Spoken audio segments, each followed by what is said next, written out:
ಎಲ್ಲರಿಗೂ ನಮಸ್ಕಾರ. ಇವತ್ತಿನ ದಿವಸ ವರಮಹಾಲಕ್ಷ್ಮೀ ವ್ರತ ಎನ್ನುವಂಥ ಒಂದು ವಿಷಯದ ಕುರಿತು ನಾವು ಸ್ವಲ್ಪ ತಿಳಿದುಕೊಳ್ಳೋಣ. ವರಮಹಾಲಕ್ಷ್ಮೀ ವ್ರತ ಅನ್ನುವಂಥದ್ದು ಸಾರ್ವಕಾಲಿಕವಾಗಿ ವರ್ಷಕ್ಕೆ ಒಂದು ಸಾರಿ ಬರುವಂತಹ ವ್ರತ. ಈ ವ್ರತವನ್ನು ಕೆಲವೊಬ್ಬರು ಮಾತ್ರ ಈ ವ್ರತವನ್ನು ಆಚರಣೆ ಮಾಡ್ತಾರೆ. ವರಮಹಾಲಕ್ಷ್ಮಿ ವ್ರತವನ್ನು ಆಚರಣೆ ಮಾಡುವಂತಹ ಒಂದು ವಿಷಯದ ಕುರಿತು ನಾವಿವತ್ತು ಸ್ವಲ್ಪ ತಿಳ್ಕೊಳ್ಳೋಣ. ಯಾಕೆ ಅಂದರೆ ವರಮಹಾಲಕ್ಷ್ಮಿ ವ್ರತವನ್ನು ಮಾಡುವಂತಹ ಒಂದು ವಿಧಿವಿಧಾನದ ಕುರಿತು ನಾವು ಒಂದು ಸ್ವಲ್ಪ ಬೆಳಕನ್ನು ಚೆಲ್ಲೋಣ ಅಂತ ನಮ್ಮ ಮನಸ್ಸಿಗೆ ಆಯಿತು. ಅದಕ್ಕೋಸ್ಕರವಾಗಿ ಇವತ್ತಿನ ದಿವಸ ನಾವು ವರಮಹಾಲಕ್ಷ್ಮಿ ವ್ರತದ ಒಂದು ಮಹಿಮೆ, ಆಮೇಲೆ ವರಮಹಾಲಕ್ಷ್ಮಿ ವ್ರತವನ್ನು ಹೇಗೆ ಮಾಡುವಂತಹದ್ದು, ಆ ವ್ರತವನ್ನು ಆಚರಣೆ ಮಾಡಬೇಕಾದ್ರೆ ಯಾವುದು ಪ್ರಧಾನವಾಗಿರುವಂತಹದ್ದು, ಯಾವುದು ಗೌಣವಾಗಿರುವಂತಹದ್ದು ಅನ್ನೋದನ್ನು ನಾವು ತಿಳ್ಕೊಳ್ಳೋಣ. ವರ ಮಹಾಲಕ್ಷ್ಮಿ ಅನ್ನುವಂತಹ ಈ ಒಂದು ಶಬ್ದದಲ್ಲಿಯೇ ಇರುವಂತಹದ್ದು ವರವನ್ನು ಕೊಡುವಂತಹ ಲಕ್ಷ್ಮಿ, ಮಹಾಲಕ್ಷ್ಮಿ. ಆಮೇಲೆ ಇದೊಂದು ವ್ರತಾಚರಣೆಯಲ್ಲಿ ಬರುವಂತಹದ್ದು. ಇದು ಯಾವುದೇ ಒಂದು ಹಬ್ಬ ಅಲ್ಲ, ಇದು ಒಂದು ವ್ರತ. ಈ ವ್ರತವನ್ನು ಆಚರಣೆ ಮಾಡಬೇಕಾದರೆ ಯಾವ ರೀತಿಯಲ್ಲಿ ಸಿದ್ಧತೆಯನ್ನು ಮಾಡಿಕೊಳ್ಳಬೇಕು, ಮನಸ್ಸು ಯಾವ ರೀತಿಯಲ್ಲಿರಬೇಕು, ಈ ವ್ರತಾಚರಣೆಯನ್ನು ಮಾಡಬೇಕಾದರೆ ಆ ಮಾಡುವಂತಹ ವ್ಯಕ್ತಿ ಯಾವ ರೀತಿಯಲ್ಲಿ ಸಿದ್ಧ ಆಗಬೇಕು ಅನ್ನುವುದನ್ನು ನಾವು ನೋಡೋಣ. ವರಮಹಾಲಕ್ಷ್ಮಿ ವ್ರತವನ್ನು ಸಾಮಾನ್ಯವಾಗಿ ಮುತ್ತೈದೆಯರು ಮಾಡುವಂತಹ ವ್ರತ. ಅಂದರೆ ಈ ವ್ರತವನ್ನು ಆಚರಣೆ ಮಾಡಬೇಕಾದ್ರೆ ಮುತ್ತೈದೆಯರಾಗಿರಬೇಕು ಅಂತ ಹೇಳ್ತಾರೆ. ಆಮೇಲೆ ಈ ವ್ರತವನ್ನು ಸಾಯಂಕಾಲದ ಹೊತ್ತಿನಲ್ಲಿ ಮಾಡಬೇಕು. ಗೋಧೂಳಿ ಮುಹೂರ್ತದಲ್ಲಿ ಈ ವ್ರತವನ್ನು ಆಚರಣೆ ಮಾಡಬೇಕು. ಪ್ರಧಾನವಾಗಿ ಲಕ್ಷ್ಮಿಗೆ ಶುಕ್ರಗ್ರಹದ ಒಂದು ಇದು ಇರುತ್ತೆ. ಅದಕ್ಕೋಸ್ಕರವಾಗಿ ಶುಕ್ರಗ್ರಹ ಸಾಯಂಕಾಲದ ಗೋಧೂಳಿ ಸಮಯದಲ್ಲಿ ಅವನ ಪ್ರಭಾವವನ್ನು ಬೀರ್ತಾನೆ. ಶುಕ್ರ ಗೋಧೂಳಿ ಲಗ್ನದಲ್ಲಿ ಅವನ ಪ್ರಭಾವವನ್ನು ಬೀರುತ್ತಾನೆ. ಅದಕ್ಕೋಸ್ಕರವಾಗಿ ಅಂಥ ಒಂದು ಸಂದರ್ಭದಲ್ಲಿ ಮಹಾಲಕ್ಷ್ಮಿಯ ಈ ವ್ರತವನ್ನು, ವರಮಹಾಲಕ್ಷ್ಮಿಯ ವ್ರತವನ್ನು ಆಚರಣೆ ಮಾಡಬೇಕು ಅಂತ ಶಾಸ್ತ್ರ ಹೇಳುತ್ತೆ. ಅದೇ ರೀತಿಯಾಗಿ ಈ ವ್ರತವನ್ನು, ವರಮಹಾಲಕ್ಷ್ಮಿ ವ್ರತವನ್ನು ಯಾರು ಹೇಗೆ ಮಾಡಿದ್ರು ಅನ್ನೋದನ್ನು ನೋಡೋಣ. ಇವಾಗ ವರಮಹಾಲಕ್ಷ್ಮಿ ಶಿವ ಪಾರ್ವತಿಗೆ ಹೇಳಿದಂತಹ ವ್ರತ. ಈ ವ್ರತವನ್ನು ಪಾರ್ವತೀ ದೇವಿ ಮಾಡ್ತಾಳೆ. ಯಾವ ಸಂದರ್ಭದಲ್ಲಿ ಅಂತಂದರೆ, ಇಂದ್ರ ಅಷ್ಟೈಶ್ವರ್ಯಗಳನ್ನು ಕಳೆದುಕೊಂಡಿರ್ತಾನೆ. ಅಷ್ಟೈಶ್ವರ್ಯಗಳು ಅಂದರೆ ಐಶ್ವರ್ಯಗಳಲ್ಲಿ 8 ವಿಧವಾದಂತಹ ಐಶ್ವರ್ಯವನ್ನು ಹೇಳ್ತಾನೆ. ಅಲ್ಲಿ ಯಾವ್ಯಾವುದು ಅಂತಂದರೆ, ಅಷ್ಟೈಶ್ವರ್ಯಗಳು ಯಾವ್ದ್ಯಾವುದು ಅಂತಂದರೆ ಜ್ಞಾನ, ಐಶ್ವರ್ಯ, ಸುಖ, ಆರೋಗ್ಯ, ಧನ, ಧಾನ್ಯ, ಜಯ, ವಿಜಯ ಎನ್ನುವಂಥ ಒಂದು 8 ರೀತಿಯಾದಂಥ ಒಂದು ಐಶ್ವರ್ಯಗಳು. ಇದನ್ನು ಅಷ್ಟೈಶ್ವರ್ಯ ಅಂತ ಕರೀತಾರೆ. ಅಷ್ಟಲಕ್ಷ್ಮಿಯರು ಬೇರೆ, ಅಷ್ಟೈಶ್ವರ್ಯ ಬೇರೆ. ಈ ಅಷ್ಟೈಶ್ವರ್ಯವನ್ನು ಇಂದ್ರ ಕಳೆದುಕೊಳ್ತಾನೆ. ದೂರ್ವಾಸದ ಒಂದು ಶಾಪದಿಂದ ಇದನ್ನು ಅಷ್ಟೈಶ್ವರ್ಯವನ್ನು ಕಳೆದುಕೊಳ್ತಾನೆ ಇಂದ್ರ. ಕಳೆದುಕೊಂಡ ಮೇಲೆ ಏನು ಮಾಡ್ತಾನೆ, ಈ ಐಶ್ವರ್ಯಗಳು ಹೋಯ್ತಲ್ಲ ಅನ್ನುವಂಥ ಒಂದು ಕೊರಗಿನಿಂದ ಏನು ಮಾಡ್ತಾನೆ ಅಂದರೆ ಬ್ರಹ್ಮದೇವನ ಹತ್ರ ಹೋಗ್ತಾನೆ. ಬ್ರಹ್ಮನಲ್ಲಿ ಹೇಳ್ತಾನೆ, ಈ ರೀತಿ ಆಯಿತು, ದೂರ್ವಾಸರ ಒಂದು ಕೋಪದಿಂದ ಐಶ್ವರ್ಯಗಳೆಲ್ಲ ಸಮುದ್ರದ ಪಾಲಾಯಿತು, ಎಲ್ಲ ಐಶ್ವರ್ಯಗಳು ಸಮುದ್ರಕ್ಕೆ ಸೇರಿದವು ಅಂತ ಇಂದ್ರದೇವ ಹೇಳ್ತಾನೆ ಬ್ರಹ್ಮನ ಹತ್ರ. ಅಯ್ಯೋ, ದೂರ್ವಾಸರ ಶಾಪ ಮಹಾಶಾಪ, ಆ ಶಾಪವನ್ನು ಹೇಗೆ ತೊಡೆದು ಹಾಕಬೇಕು ಅಂತ ನನಗೂ ಅರ್ಥ ಆಗ್ತಾ ಇಲ್ಲ. ಅದಕ್ಕೋಸ್ಕರವಾಗಿ ಮಹಾಶಿವನ ಹತ್ರ ಹೋಗೋಣ ಅಂತ ಹೇಳ್ತಾನೆ. ಆಮೇಲೆ ಬ್ರಹ್ಮದೇವ, ಇಂದ್ರ, ದೇವಾನುದೇವತೆಗಳೆಲ್ಲ ಸೇರಿ ಶಿವನ ಹತ್ರ ಹೋಗ್ತಾರೆ. ಶಿವನಲ್ಲಿ ಹೋಗಿ ಪ್ರಾರ್ಥನೆ ಮಾಡ್ತಾರೆ. ಈ ರೀತಿಯಾಗಿ ಇಂದ್ರನ ಪದವಿಯಲ್ಲಿ ಇರುವಂತಹ ಇಂದ್ರದೇವ ತುಂಬ ಕಷ್ಟದಲ್ಲಿದ್ದಾನೆ, ಅಷ್ಟೈಶ್ವರ್ಯಗಳು ಸಮುದ್ರದ ಪಾಲಾಗಿದೆ ಅಂತ ಶಿವನ ಹತ್ರ ಹೇಳಿದವಾಗ ಶಿವ ಹೇಳ್ತಾನೆ, ಲಕ್ಷ್ಮೀದೇವಿಯವಳು, ಐಶ್ವರ್ಯಕ್ಕೆ ಅಧಿಪತಿ ಯಾರು ಅಂತಂದರೆ ಲಕ್ಷ್ಮೀದೇವಿ. ಆ ಲಕ್ಷ್ಮೀದೇವಿ ಶ್ರೀಮನ್ನಾರಾಯಣನ ಮಡದಿ. ನನ್ನ ಹತ್ರ ಏನು ಮಾಡಲಿಕ್ಕೂ ಆಗೋದಿಲ್ಲ, ಶ್ರೀಮನ್ನಾರಾಯಣನ ಹತ್ರ ಹೋಗಿ ಕೇಳೋಣ ನಾವೆಲ್ಲ ಸೇರಿ ಅಂತ ಶಿವ ಹೇಳ್ತಾನೆ. ಬ್ರಹ್ಮ ಮತ್ತು ಇಂದ್ರನಿಗೆ ಶಿವ ಹೇಳ್ತಾನೆ. ಅದೇ ರೀತಿಯಾಗಿ ಮಹಾವಿಷ್ಣುವಿನ ಹತ್ರ ಹೋಗ್ತಾರೆ.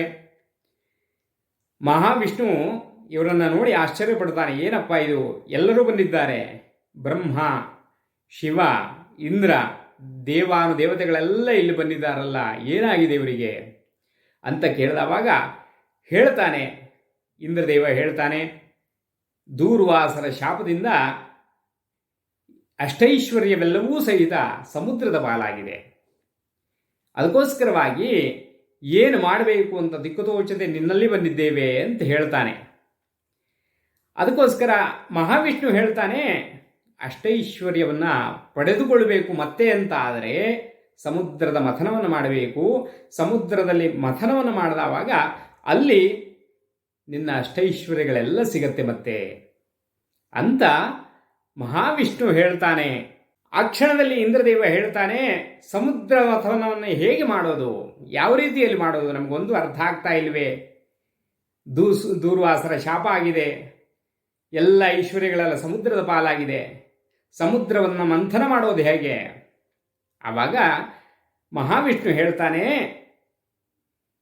ಸಮುದ್ರದಲ್ಲಿ ಮಂದರಗಿರಿಯನ್ನು ಇಟ್ಟು ವಾಸುಕಿಯನ್ನು ಹಗ್ಗವನ್ನಾಗಿ ಮಾಡಿ ದೇವಾನುದೇವತೆಗಳು ಅದನ್ನು ಮಂಥನ ಮಾಡಬೇಕು ಅಂತ ಹೇಳ್ತಾನೆ.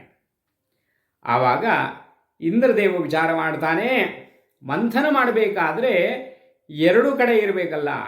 ಒಂದು ಕಡೆ ದೇವಾನುದೇವತೆಗಳು ಹೇಳಿದ್ರೆ ಇನ್ನೊಂದು ಕಡೆ ಏನು ಮಾಡೋದು? ಅವನು ಚಿಂತಾಕ್ರಾಂತನಾಗ್ತಾನೆ. ಆವಾಗ ರಾಕ್ಷಸರ ಗುರುವಾಗಿರುವಂತಹ ಶುಕ್ರಾಚಾರ್ಯರ ಹತ್ರ ಹೋಗಿ ಹೇಳ್ತಾರೆ, ಈ ರೀತಿಯಾಗಿದೆ, ದೇವಾನುದೇವತೆಗಳೆಲ್ಲ ಸಜ್ಜರಾಗಿದ್ದಾರೆ, ಸಮುದ್ರವನ್ನು ಮಂಥನ ಮಾಡಿದರೆ ಅಷ್ಟೈಶ್ವರ್ಯ ಬರುತ್ತೆ, ಸಮುದ್ರದ ಪಾಲಾಗಿರುವಂತಹ ಅಷ್ಟೈಶ್ವರ್ಯ ಮತ್ತೆ ಬರುತ್ತೆ. ಅದಕ್ಕೋಸ್ಕರವಾಗಿ ರಾಕ್ಷಸರೆಲ್ಲರೂ ಸಹಿತ ಇದಕ್ಕೆ ಸಹಾಯವನ್ನು ಮಾಡಿದರೆ ಈ ಮಂಥನ ಕಾರ್ಯಕ್ರಮವನ್ನು ಮಾಡಬಹುದು ಅಂತ ಇಂದ್ರ ಶುಕ್ರಾಚಾರ್ಯರಿಗೆ ಹೇಳ್ತಾನೆ. ಶುಕ್ರಾಚಾರ್ಯರು ಹೇಳ್ತಾರೆ, ರಾಕ್ಷಸರನ್ನೆಲ್ಲ ನಾನು ಒಗ್ಗೂಡಿಸ್ತೇನೆ, ಆದರೆ ಬಂದಿರುವಂತಹ ಅಷ್ಟೈಶ್ವರ್ಯದಲ್ಲಿ ನಮಗೂ ಪಾಲಿರಬೇಕು ಅಂತ ಹೇಳ್ತಾರೆ. ಆಯಿತು ಅಂತ ಇಂದ್ರದೇವ ಒಪ್ಪಿಕೊಳ್ತಾನೆ. ಆವಾಗ ಸಮುದ್ರ ಮಂಥನವನ್ನು ಮಾಡಬೇಕು ಅಂದರೆ ವಾಸುಕಿಯನ್ನು ತರಬೇಕಲ್ಲ. ವಾಸುಕಿಯನ್ನು ಒಲಿಸಿಕೊಂಡು ಮಂದರಗಿರಿ ಪರ್ವತವನ್ನು ಮಹಾವಿಷ್ಣು ಹೇಳ್ತಾನೆ, ಮಂದರಗಿರಿ ಪರ್ವತವೇ, ಈ ಒಂದು ಮಹತ್ ಕಾರ್ಯದಲ್ಲಿ ನೀನು ಭಾಗಿಯಾಗಬೇಕಾಗಿದೆ. ವಾಸುಕಿ ನೀನೂ ಭಾಗಿಯಾಗಬೇಕಾಗಿದೆ. ಇದೊಂದು ಸತ್ಕಾರ್ಯ, ಒಳ್ಳೆಯ ಕಾರ್ಯವನ್ನು ಮಾಡಬೇಕಾದ್ರೆ ನೀವೆಲ್ಲ ಸಹಭಾಗಿತ್ವವನ್ನು ಹೊಂದಬೇಕು ಈ ಒಂದು ಕಾರ್ಯಕ್ರಮದಲ್ಲಿ ಅಂತ ಮಹಾವಿಷ್ಣುವಿನ ಅಪ್ಪಣೆಯಾಗತ್ತೆ. ಅದೇ ರೀತಿಯಾಗಿ ಸಮುದ್ರ ಮಥನವನ್ನು ಶುರು ಮಾಡ್ತಾರೆ. ಮಂಥನ ಮಾಡುವಂತಹದ್ದು, ಕಡೆಯುವಂತಹದ್ದು. ಕಡಗೋಲನ್ನು ಇಟ್ಟು ಮೊಸರನ್ನು ಹೇಗೆ ಕಡಿತೇವೆಯೋ ಮಜ್ಜಿಗೆ ಆಗಲಿಕ್ಕೆ, ಆ ರೀತಿಯಲ್ಲಿ ಸಮುದ್ರವನ್ನು ಮಂಥನ ಮಾಡುವಂತಹದ್ದು, ಕಡೆಯುವಂತಹದ್ದು. ಅಂತಹ ಒಂದು ಪ್ರಕ್ರಿಯೆ ಶುರುವಾಗತ್ತೆ. ರಾಕ್ಷಸರೆಲ್ಲರೂ ಸಹಿತ ಬಾಲವನ್ನು ಹಿಡಿದಿದ್ದಾರೆ, ದೇವಾನುದೇವತೆಗಳೆಲ್ಲ ತಲೆಯನ್ನು ಹಿಡಿದಿದ್ದಾರೆ ವಾಸುಕಿ. ಆ ರೀತಿಯಲ್ಲಿ ಮಂಥನವನ್ನು ಮಾಡಬೇಕಾದರೆ ರಾಕ್ಷಸರಿಗೆ ನಾವು ಯಾಕೆ ಬಾಲವನ್ನು ಹಿಡಿಬೇಕು, ನಾವು ತಲೆಯನ್ನು ಹಿಡಿತೇವೆ ಅಂತ ಅವರಿಗೆ ಕನಿಷ್ಠದ ಭಾವನೆ ಉತ್ಪತ್ತಿ ಆಯಿತು. ಬಾಲ ಅನ್ನುವಂಥದ್ದು ಕನಿಷ್ಠದ ಸಂಕೇತ, ತಲೆ ಎನ್ನುವಂಥದ್ದು ಉತ್ಕೃಷ್ಟದ ಸಂಕೇತ ಅನ್ನುವಂಥದ್ದು ರಾಕ್ಷಸರಿಗೆ ಆಯಿತು. ಆ ರೀತಿಯಲ್ಲಿರಬೇಕಾದ್ರೆ ದೇವತೆಗಳು ಸಹಿತ ತಲೆಭಾಗವನ್ನೇ ನಾವು ಹಿಡಿಬೇಕು ಅನ್ನುವಂಥ ಒಂದು ಮನೋಭಾವನೆಯನ್ನು ಹೊಂದಿದ್ರು. ಆವಾಗ ಅಲ್ಲಿ ಮತ್ತೆ ನಿಂತು ಹೋಗುತ್ತೆ, ಸಮುದ್ರದ ಮಂಥನದ ಕಾರ್ಯಕ್ರಮ ನಿಂತು ಹೋಗುತ್ತೆ. ಯಾಕೆಂದರೆ ಬಾಲ ಹಿಡಿಯೋದು ತಲೆ ಹಿಡಿಯೋದು ರಾಕ್ಷಸರಿಗೆ ಬಾಲ ಬೇಡ ಆಗಿದೆ. ಆ ರೀತಿಯಲ್ಲಿ ಇರಬೇಕಾದ್ರೆ ಮಹಾವಿಷ್ಣು ಹೇಳ್ತಾನೆ, ಇದು ಒಂದು ಒಳ್ಳೆಯ ಕಾರ್ಯ, ಈ ಒಳ್ಳೆಯ ಕಾರ್ಯದಲ್ಲಿ ಇವೆಲ್ಲ ಮಾಡಬಾರದು. ಅದಕ್ಕೋಸ್ಕರವಾಗಿ ರಾಕ್ಷಸರು ನೀವು ತಲೆಭಾಗವನ್ನೇ ಹಿಡೀರಿ, ಏನು ತೊಂದರೆ ಇಲ್ಲ, ದೇವತೆಗಳು ಬಾಲವನ್ನು ಹಿಡಿರಿ ಅಂತ ಹೇಳಿ ಅವರಿಬ್ಬರಿಗೂ ಸಹಿತ ಸಮಜಾಯಿತ್ವವನ್ನು ಕೊಡ್ತಾರೆ.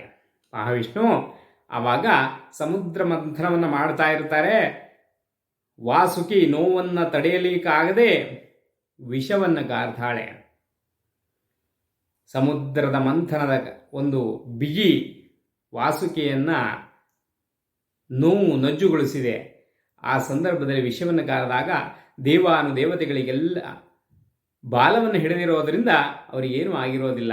ರಾಕ್ಷಸರಿಗೆ ಆ ವಿಷ ಅನ್ನುವಂಥದ್ದೆಲ್ಲ ತಗಲುತ್ತೆ. ಆವಾಗ ಮಹಾವಿಷ್ಣುವಿನ ಆಶೀರ್ವಾದದಲ್ಲಿ ಏನಾಗುತ್ತೆ ಅಂದರೆ ಮತ್ತೆ ಎಲ್ಲ ದೇವಾನುದೇವತೆಗಳು ಎದ್ದು ಬರ್ತಾರೆ. ಬಂದು ರಾಕ್ಷಸರು ಎದ್ದು ಬರ್ತಾರೆ. ಬಂದು ಮತ್ತೆ ಮಂಥನ ಶುರುವಾಗತ್ತೆ. ಅಲ್ಲಿ ಉತ್ಪತ್ತಿ ಆಗತ್ತೆ, ಮಹಾಲಕ್ಷ್ಮಿ ಉತ್ಪತ್ತಿ ಆಗ್ತಾಳೆ. ಫಸ್ಟು ಚಂದ್ರ ಉತ್ಪತ್ತಿ ಆಗ್ತಾನೆ, ಆಮೇಲೆ ಮಹಾಲಕ್ಷ್ಮಿ ಉತ್ಪತ್ತಿ ಆಗ್ತಾಳೆ. ಸಮುದ್ರ ಮಂಥನದಲ್ಲಿ ಉತ್ಪತ್ತಿಯಾಗಿರುವಂಥ ಮಹಾಲಕ್ಷ್ಮಿಯೇ ವರಮಹಾಲಕ್ಷ್ಮಿ ಅಂತ. ವರಮಹಾಲಕ್ಷ್ಮಿ ಶ್ವೇತವಸ್ತ್ರಧಾರಿಯಾಗಿರ್ತಾಳೆ. ಶ್ವೇತವಸ್ತ್ರಕ್ಕೆ ಕೆಂಪು ಪಟ್ಟಿಯನ್ನು ಹೊಂದಿರುವಂತಹದ್ದು. ಅಂಥ ಒಂದು ಸೀರೆಯನ್ನು ಉಟ್ಟು ಮಹಾಲಕ್ಷ್ಮಿ ಸಮುದ್ರದ ಮಂಥನದ ಕಾಲದಲ್ಲಿ ಬರ್ತಾಳೆ ಮೇಲುಗಡೆ. ಅಂತಹ ಸಂದರ್ಭದಲ್ಲಿ ದೇವಾನುದೇವತೆಗಳು ರಾಕ್ಷಸರು ಎಲ್ಲರೂ ಸಹಿತ ಮಹಾಲಕ್ಷ್ಮಿಯನ್ನು ವರಿಸಿಕೊಳ್ಳಬೇಕು ಅನ್ನುವಂಥ ಒಂದು ಆಸೆಯನ್ನು ಪಡ್ತಾರೆ. ಎಲ್ಲರ ಮುಖವನ್ನು ನೋಡ್ತಾಳೆ ಲಕ್ಷ್ಮಿ. ಯಾರ ಮುಖದಲ್ಲಿಯೂ ಅಂಥ ಕಳೆಯಿಲ್ಲ. ನನ್ನನ್ನು ವರಿಸುವಂಥ ಒಂದು ಸಾಮರ್ಥ್ಯ, ಶಕ್ತಿ ಇವರು ಯಾರಲ್ಲೂ ಕಾಣಿಸೋದಿಲ್ಲ. ಎಲ್ಲರೂ ಸಹಿತ ಮಹಾಲಕ್ಷ್ಮಿಯ ಸ್ತುತಿಯನ್ನು ಮಾಡ್ತಾರೆ, ಪ್ರಾರ್ಥನೆಯನ್ನು ಮಾಡ್ತಾರೆ. ಆದರೆ ಯಾರಿಗೂ ಮಹಾಲಕ್ಷ್ಮಿ ಒಲಿಯೋದಿಲ್ಲ. ಅಲ್ಲಿ ಮಹಾವಿಷ್ಣುವನ್ನು ವರಿಸ್ತಾಳೆ. ಎಲ್ಲರಿಗೂ ಆಶೀರ್ವಾದವನ್ನು ಮಾಡ್ತಾಳೆ, ಮಹಾವಿಷ್ಣುವಿನನ್ನು ವರಿಸ್ತಾಳೆ. ಆ ರೀತಿಯಲ್ಲಿ ವರಿಸಿದಂತಹ ಮಹಾವಿಷ್ಣು ಎಲ್ಲರಿಗೂ ಸಹಿತ ಮಹಾಲಕ್ಷ್ಮಿಯ ಕೃಪಾಕಟಾಕ್ಷ ಅನುಗ್ರಹ ಆಗಬೇಕು, ಆಗತ್ತೆ, ಎಲ್ಲರಿಗೂ ಸಹಿತ ದಯಪಾಲಿಸಬೇಕು ಅಂತ ಮಹಾಲಕ್ಷ್ಮಿಯಲ್ಲಿ ಕೇಳಿಕೊಳ್ತಾನೆ ಮಹಾವಿಷ್ಣು. ಆವಾಗ ಎಲ್ಲರಿಗೂ ಸಹಿತ ಮಹಾವಿಷ್ಣು ಕೇಳಿಕೊಂಡ ತಕ್ಷಣ ಮಹಾಲಕ್ಷ್ಮಿ ಎಲ್ಲರಿಗೂ ಸಹಿತ ಆಶೀರ್ವಾದವನ್ನು ಮಾಡ್ತಾಳೆ. ಎಲ್ಲರೂ ಸಹಿತ ಅಷ್ಟೈಶ್ವರ್ಯದಿಂದ ತುಂಬಿರಲಿ, ಎಲ್ಲರ ಮನಸ್ಸೂ ಸಹಿತ ಅಷ್ಟೈಶ್ವರ್ಯದ ತುಂಬಿರಲಿ, ಎಲ್ಲವೂ ಸಹಿತ ಇಂದ್ರನಿಗೆ ಸಿಗುವಂತಾಗಲಿ ಅಂತ ಅಲ್ಲಿ ಮಹಾಲಕ್ಷ್ಮಿ ಹರಸ್ತಾಳೆ. ಅದೇ ರೀತಿಯಾಗಿ ಮುಂದೆ ಮಂಥನದ ಕಾರ್ಯಕ್ರಮ ಮುಂದೆ ಒರೆಯುತ್ತೆ. ಆಮೇಲೆ ಇಲ್ಲಿ ಹೇಳ್ತಾಳೆ, ಅಷ್ಟಲಕ್ಷ್ಮಿಯರನ್ನು ಹೇಳ್ತಾಳೆ. ಅಷ್ಟಲಕ್ಷ್ಮಿಯರು ಯಾರು ಅಂತ ಅಲ್ಲಿ ಮಹಾಲಕ್ಷ್ಮಿ ಹೇಳ್ತಾಳೆ. ಅಷ್ಟಲಕ್ಷ್ಮಿಯರು ಯಾರು ಅಂತಂದರೆ ಆದಿಲಕ್ಷ್ಮಿ, ಧನಲಕ್ಷ್ಮಿ, ಧಾನ್ಯಲಕ್ಷ್ಮಿ, ಗಜಲಕ್ಷ್ಮಿ, ಸಂತಾನಲಕ್ಷ್ಮಿ, ಧೈರ್ಯಲಕ್ಷ್ಮಿ, ಆಮೇಲೆ ವಿಜಯಲಕ್ಷ್ಮಿ, ಆಮೇಲೆ ವಿದ್ಯಾಲಕ್ಷ್ಮಿ ಅಂತ ಈ ಅಷ್ಟಲಕ್ಷ್ಮಿಯರನ್ನು ಅಲ್ಲಿ ಮಹಾಲಕ್ಷ್ಮಿ ಹೇಳ್ತಾಳೆ. ಈ ಅಷ್ಟಲಕ್ಷ್ಮಿಯರೂ ಸಹಿತ ನಿಮಗೆಲ್ಲರಿಗೂ ಸಹಿತ ಲಭಿಸಲಿ, ಎಲ್ರಿಗೂ ಸಹಿತ ಈ ಅಷ್ಟಲಕ್ಷ್ಮಿಯ ಆಶೀರ್ವಾದ ಸಿಗಲಿ ಅಂತ ಆ ಮಹಾಲಕ್ಷ್ಮಿ ಆಶೀರ್ವಾದ ಮಾಡ್ತಾಳೆ. ಆಮೇಲೆ ಈ ವರಮಹಾಲಕ್ಷ್ಮಿ ಅನ್ನುವಂಥ ಒಂದು ಈ ವ್ರತವನ್ನು ಅಲ್ಲಿ ಶಿವ ಪಾರ್ವತಿಗೆ ಹೇಳ್ತಾನೆ. ನೋಡಿ, ಈ ವ್ರತ ಅನ್ನುವಂತಹದ್ದು ಅತ್ಯುನ್ನತವಾದಂತಹ ವ್ರತ. ಈ ವ್ರತವನ್ನು ಆಚರಣೆ ಮಾಡಬೇಕು ಅಂತ ಪಾರ್ವತಿ ದೇವಿಗೆ ಶಿವ ಅಲ್ಲಿ ಉಪದೇಶ ಮಾಡ್ತಾನೆ. ಲಕ್ಷ್ಮಿ ಅನ್ನುವಂಥ ಒಂದು ಶಬ್ದಕ್ಕೆ ಅರ್ಥ, ಲಕ್ಷ್ಮಿ ಅನ್ನುವಂಥದ್ದು ಎಲ್ಲರಿಗೂ ಬೇಕಾಗುವಂತಹದ್ದು. ಅಂದರೆ ಇಲ್ಲಿ ಬರೀ ದುಡ್ಡು ಕಾಸಿನ ವಿಚಾರ ಮಾತ್ರ ಅಲ್ಲ, ಎಲ್ಲರಿಗೂ ಸಹಿತ ಜ್ಞಾನ ದೇವತೆ, ಜ್ಞಾನವನ್ನು ಕೊಡುವಂತಹ ಒಂದು ಸರಸ್ವತೀ ದೇವಿಯ ಪೂರ್ಣಾನುಗ್ರಹಕ್ಕೂ ಸಹಿತ ಲಕ್ಷ್ಮಿಯ ಅನುಗ್ರಹ ಆಗಬೇಕು. ಅಂದರೆ ವರವನ್ನು ಕೊಡುವಂಥವಳು ಯಾರು ಅಂತಂದರೆ ವರಮಹಾಲಕ್ಷ್ಮಿ. ನಾವು 1 ವರ್ಷಗಳ ಕಾಲ ಮಾಡುವಂಥ ಪೂಜೆ ಪುನಸ್ಕಾರ ಇವೆಲ್ಲವೂ ಸಹಿತ ನಮಗೆ ಫಲ ಸಿಗಬೇಕು ಅಂತ ಆದರೆ ನಾವು ವರಮಹಾಲಕ್ಷ್ಮಿಯ ವ್ರತವನ್ನು ಆಚರಣೆ ಮಾಡಬೇಕು, ವರಮಹಾಲಕ್ಷ್ಮಿಯ ಪೂಜೆಯನ್ನು ಮಾಡಬೇಕು. ಈ ವರಮಹಾಲಕ್ಷ್ಮಿಯ ಪೂಜೆಯನ್ನು ಮಾಡಿದರೆ ನಮಗೆ 1 ವರ್ಷಗಳ ಕಾಲ ನಾವು ಏನನ್ನ ಪೂಜೆಯನ್ನು ಪುರಸ್ಕಾರವನ್ನು ಮಾಡಿರುತ್ತೇವೆಯೋ ಆ ಎಲ್ಲದರ ಫಲ ಈ ವರಮಹಾಲಕ್ಷ್ಮಿ ವ್ರತದಲ್ಲಿ ಈ ವರಮಹಾಲಕ್ಷ್ಮಿ ನಮಗೆ ಅನುಗ್ರಹಿಸ್ತಾಳೆ. ವರವನ್ನು ಕೊಡುವಂಥವಳು. ಎಲ್ಲ ದೇವರ ವರವೂ ಸಹಿತ ವರಮಹಾಲಕ್ಷ್ಮಿಯ ಹಸ್ತದಿಂದಲೇ ಬರುವಂತಹದ್ದು. ಈ ಎಲ್ಲ ನಾವು ಮಾಡಿರುವಂಥ ಪೂಜೆ, ವ್ರತ, ದಾನ ಧರ್ಮಾದಿಗಳನ್ನು ಮಾಡಿದರೆ ನಾವು ಎಲ್ಲದರ ಒಂದು ಫಲವನ್ನು ವರಮಹಾಲಕ್ಷ್ಮಿಯೇ ಕೊಡುವಂಥದ್ದು. ಅದಕ್ಕೋಸ್ಕರವಾಗಿ ಅಂಥ ವರಮಹಾಲಕ್ಷ್ಮಿಯ ವ್ರತವನ್ನು ಆಚರಣೆ ಮಾಡಬೇಕು ನಾವು ಅಂತ ಹೇಳ್ತಾರೆ. ಈ ವರಮಹಾಲಕ್ಷ್ಮಿಯ ವ್ರತವನ್ನು ಹೇಗೆ ಮಾಡಬೇಕು ಅಂತಂದರೆ, ಪ್ರಾತಃ ಕಾಲದಲ್ಲಿ ಏಳಬೇಕು, ಮನೆಯನ್ನು ಶುದ್ಧ ಮಾಡಬೇಕು, ಮಡಿ ವಸ್ತ್ರವನ್ನು ಧರಿಸಿಕೊಂಡು ಉಪವಾಸ ಇರಬೇಕು. ಮಹಾಲಕ್ಷ್ಮಿಯ ವ್ರತವನ್ನು ಮಾಡಬೇಕಾದ್ರೆ ಉಪವಾಸ ಇರಬೇಕು. ಯಾಕೆ ಉಪವಾಸ ಇರಬೇಕು ಅಂತಂದರೆ, ದೇಹದಲ್ಲಿ ನಾನಾ ವಿಧವಾದಂಥ ಒಂದು ಕಶ್ಮಲಗಳಿರುತ್ತೆ, ಅವೆಲ್ಲವನ್ನು ತೊಡೆದು ಹಾಕಲಿಕ್ಕೆ ಉಪವಾಸ ಅನ್ನುವಂಥದ್ದು ವ್ರತಕ್ಕೆ ಸಹಾಯವನ್ನು ಮಾಡುತ್ತೆ. ಇದು ವ್ರತ ಆಗಿರೋದ್ರಿಂದ ಇಲ್ಲಿ ಹಬ್ಬದ ವಿಶೇಷತೆ ಇಲ್ಲ. ಅದಕ್ಕೋಸ್ಕರವಾಗಿ ಇಲ್ಲಿ ಉಪವಾಸವನ್ನು ಮಾಡಬೇಕು. ಆಮೇಲೆ ನೆಲದ ಮೇಲೆ ಅಷ್ಟದಳ ಪದ್ಮ ಒಂದು ರಂಗವಲ್ಲಿಯನ್ನು ಹಾಕಬೇಕು. ಅದರ ಮೇಲೆ ಧಾನ್ಯವನ್ನು ಹರಡಬೇಕು. ಅದರ ಮೇಲೆ ಒಂದು ಕಲಶವನ್ನು ಇಡಬೇಕು. ಕಲಶದಲ್ಲಿ ನಾನಾ ವಿಧ ಫಲಗಳು ಅಂದರೆ ಯಾವುದು ಅಂದರೆ ಒಣಗಿರುವಂಥ ಫಲಗಳು, ದ್ರಾಕ್ಷಿ, ಗೋಡಂಬಿ, ಬಾದಾಮಿ ಇವೆಲ್ಲವನ್ನೂ ಸಹಿತ ಅದರಲ್ಲಿ ತುಂಬಿಸಬೇಕು. ಒಂದು ಬೆಳ್ಳಿಯ ನಾಣ್ಯವನ್ನೋ ಅಥವಾ ಬಂಗಾರದ ನಾಣ್ಯವನ್ನೋ ಅಥವಾ ತಾಮ್ರದ ನಾಣ್ಯವನ್ನೋ ಅದರಲ್ಲಿ ಹಾಕಬೇಕು. ಅದರ ಮೇಲೆ ಒಂದು ತೆಂಗಿನಕಾಯಿಯನ್ನು ಇಡಬೇಕು. ಅಂದರೆ ತೆಂಗಿನಕಾಯಿ ಪಂಚಪಲ್ಲವಗಳಿಂದ ಕೂಡಿರುವಂತಹ ಒಂದು ಇದನ್ನು ಅದರ ಮೇಲೆ ಇಡಬೇಕು. ಪಂಚಪಲ್ಲವಗಳು ಅಂದರೆ ಮಾವಿನ ಸೊಪ್ಪಾಗಿರಬಹುದು, ಇಲ್ಲ ಅಂದರೆ ವೀಳ್ಯದೆಲೆ ಆದರೂ ಆಗಿರ್ಬೋದು. ತುದಿ ಶುದ್ಧವಾಗಿರಬೇಕು. ಅದಕ್ಕೆ ವೀಳ್ಯದೆಲೆಗೆ ತುದಿ ಕರೆಕ್ಟಾಗಿರಬೇಕು. ಆಗ ಮಾತ್ರ ಅದು ಪಂಚಪಲ್ಲವ. ಆ ರೀತಿಯಲ್ಲಿ 5 ಎಲೆಗಳನ್ನು ಜೋಡಿಸಬೇಕು. ಮಾವಿನ ಎಲೆ ಆದರೂ ಆಗತ್ತೆ, ಇಲ್ಲ ವೀಳ್ಯದೆಲೆ ಆದರೂ ಆಗತ್ತೆ. 5 ಎಲೆಯನ್ನು ಜೋಡಿಸಿ ಅದರ ಮೇಲೆ ಸರಿಯಾದಂಥ ತೆಂಗಿನಕಾಯಿಯನ್ನು, ಅರಿಶಿಣ ಮತ್ತು ಕುಂಕುಮವನ್ನು ಲೇಪನ ಮಾಡಿರುವಂತಹ ತೆಂಗಿನಕಾಯಿಯನ್ನು ಸರಿಯಾಗಿಡಬೇಕು. ಆಮೇಲೆ ಅದಕ್ಕೆ ಒಂದು ವಸ್ತ್ರವನ್ನು ಹೊದಿಸಬೇಕು. ಆವಾಗ ಮಾತ್ರ ಲಕ್ಷ್ಮಿ ಪ್ರೀತಳಾಗ್ತಾಳೆ. ಸೀರೆಯನ್ನು ಕಟ್ಟೋದೋ ಈ ರೀತಿ ಕಟ್ಟುವಂಥದ್ದು ಮಾಡಬಾರದು, ಹೊದಿಸಬೇಕು.